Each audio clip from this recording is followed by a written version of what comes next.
Hello A-Fam from Mumbai, India. I'm Ashley, this is Josh, welcome to our channel. We sold everything we had to travel the world, and now we want to share with you the way away. So be sure to subscribe down below, give us a like, and hit that little bell so you can follow more of our adventures. Let's go.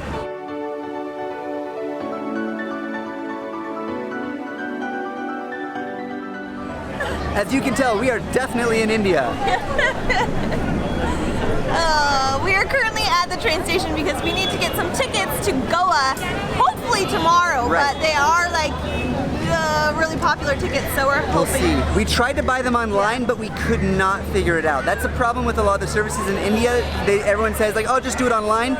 It never works. More difficult when you don't have an Indian phone number and stuff. I think that's what's going on. But we did, today, right now is a continuation of the video that we did last time, so check the link up here because we did an amazing cooking tour. It was so fun. It was so fun, so check that out.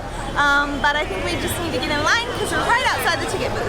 After we buy tickets, we're going to show you the hostel that we're staying in the area. The community there is really cool, so we want to make sure to point that out.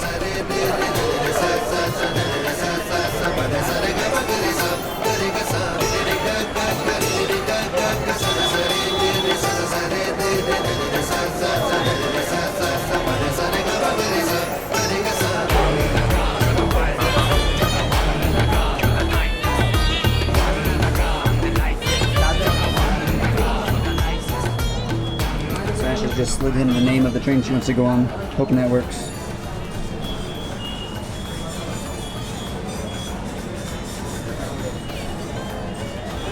He's taking it in. What was that? Yeah. Dadar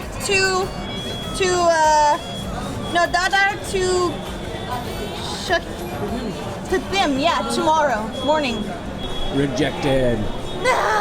I was really hoping that was going to be easier than it is. I have the name of the station and everything, but we are obviously, or told that we're at the wrong station to purchase this ticket.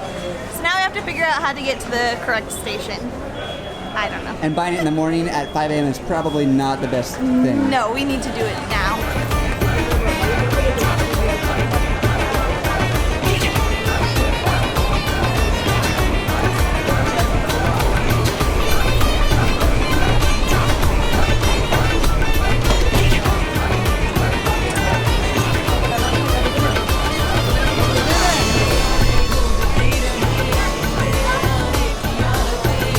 So riding on trains in India or Mumbai even can be a little intimidating. There's not a lot of signage, a lot of people, but the great thing is ask almost anyone and they will be helpful. Like just say, hey, which does this train go to here?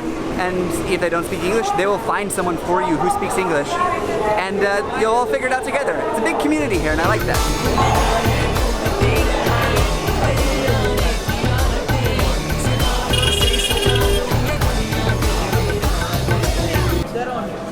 Okay, perfect. Yeah?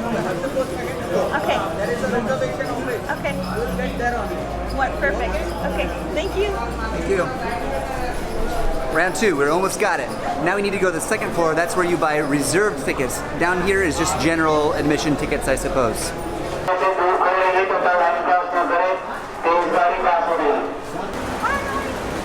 not sure if you're the right person to ask for this, but we're trying to get tickets tomorrow from here to Deep. Thanks. This is like a scavenger hunt for tickets to go somewhere, but so we have. She wrote us what window to go to. She said straight down this, and it'll be beside a temple. So this is our next clue. We're like an amazing race. Clue number 3. Maybe. Fingers crossed. 26.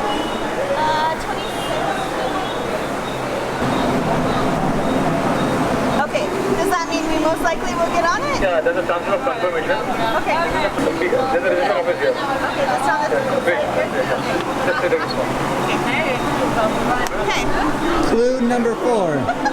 I got a form. Now I have to go to a different office. But we have to fill out the form first.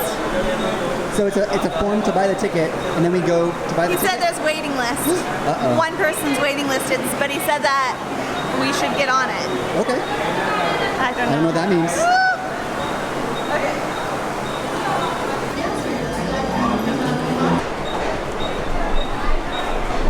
So we now have the head constable of the Dar Central helping us get our ticket spot. He's going to show us where to go. I think it's this way. Platform 6. Platform 6. Okay, so we wanted to give you guys the best experience on a train, so we decided to do the Vista Dome or something like Vista that. Dome. Vista Dome, that's it. It's a glass-roofed train. A glass roof train. It's the only one that they have here, and the problem is now we're waitlisted. So that means showing up here at like 4 a.m. tomorrow morning and seeing whether or not we're gonna get our seats. If not, that would be really sucky. You have tickets, they're just for waiting. Yeah, we actually paid, gave them the money, but we just have to show up at 4:30 a.m., go to platform 6, window 26. All right. Fingers crossed. All right, well, let's head back to the hostel. I am ready to relax a little bit. Yeah, it is hot out here. Now, walking away from this experience, I wish I could tell you exactly how to do it and the best way to go about getting your tickets on this train. Supposedly online is the way to do it, but again, we did not have a lot of luck with that. So the best I can say is ask people. You gotta ask. That's the way it works in India. You ask someone, they ask someone, then you ask 2 other people. Just give yourself a lot of time to figure stuff out. Yeah. It's not extremely difficult, it just takes a while because it's not very organized, you know? I think it's organized, it's just in their own way, but there aren't signs, Yes. there aren't anything like explaining. Yeah. So you just gotta figure it out. Indian organization is something else entirely. It is its own culture. I mean, it works, but for them, it's really hard for us to figure out, you know?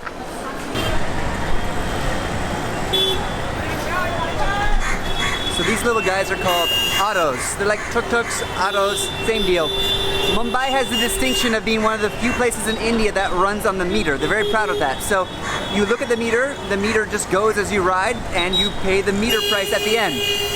No haggling, no hassling. Just make sure they turn the meter on when you get into the taxi and mention it if they don't. And insist to pay only the meter price. Yeah, last night they tried to get us to pay a little bit over the meter price, but yeah, just be sure for those little tricks and stick to the meter. It's okay. And in case you weren't aware, horns are a big thing in India. If anybody passes you on the right-hand side, they'll honk at you so that you know that they're coming. So I've noticed that while we're on the streets, if someone's gonna pass you on the right, they'll honk and you know that somebody's right there.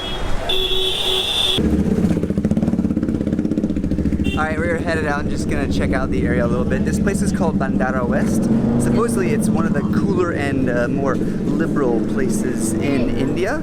We've been told by the people that live here. The guy that we were talking to last night, he's like, honestly, I've been all over the world. I've been to New York several times. I go there every year for summer. I've been to Los Angeles, England, blah, blah, blah. But this place, Keeps specifically pulling 'em back. here, Mumbai, keeps pulling them back. Specifically this neighborhood. Yeah.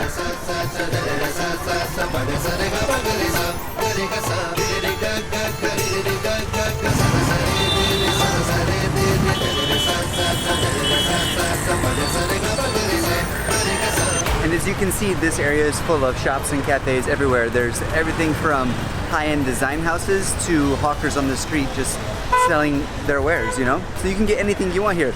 Cafes, food from all around the world. In fact, the first night we were here, we actually went to a Mexican restaurant. Really cool vibe. Everything was awesome and great food and not too expensive. You can get everything here. We're headed tomorrow to Goa. Pray for us that we will get the tickets and get on the bus and someone will sleep in and that we won't be on the wait list because it's Pray gonna that we be- screw somebody else over so we can make it. Well, it's gonna be 4 a.m. where we have to get up and get to the train station for them to tell us whether or not we're gonna make it. So we'll see you guys in that video, which is coming in a few days. Yep. Wait fam, I hope we encouraged you to get there and travel today. I hope this was a cool introduction to Mumbai. It's certainly some place that we've never been before, but we've heard a lot about. So, Wait fam, we'll see you in the next video. Bye. Good night.